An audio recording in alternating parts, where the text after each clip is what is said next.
Le tombeau est le fruit d'un travail de sculpture et de peinture.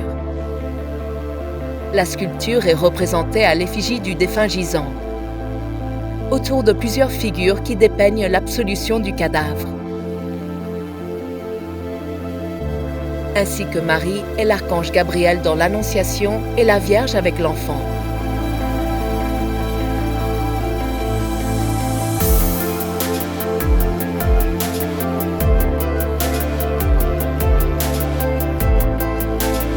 En ce qui concerne les peintures, l'ensemble est incomplet, puisque l'œuvre originale recouvrait les pans des deux côtés de l'arcosolium jusqu'au soubassement. La partie intérieure est une copie de l'original conservée au musée de Navarre. Au fond de l'arcosolium, on retrouve la scène de la naissance de Marie et sa présentation dans le temple. Entre les deux, les figures de l'évêque et son frère, le chevalier Fernando Gil de Aseaín, en train de prier, accompagnent la Vierge et l'enfant. Sur la partie supérieure, le jugement dernier et la double intercession.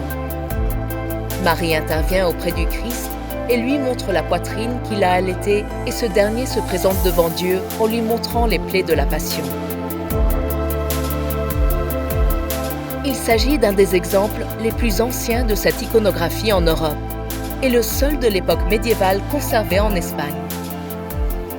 On retrouve des figures de l'Ancien Testament sur l'intérieur de l'arche, portant des phylactères à leur nom. Ceux de David, Salomon, Jérémie et Balaam sont encore conservés. Des deux côtés de l'arcosolium sont représentées les peintures originales. Sur la partie supérieure, 2 épisodes concernant Saint Michel, patron de l'évêque. L'archange combat le dragon et pèse le poids des âmes, une scène correspondant au jugement dernier.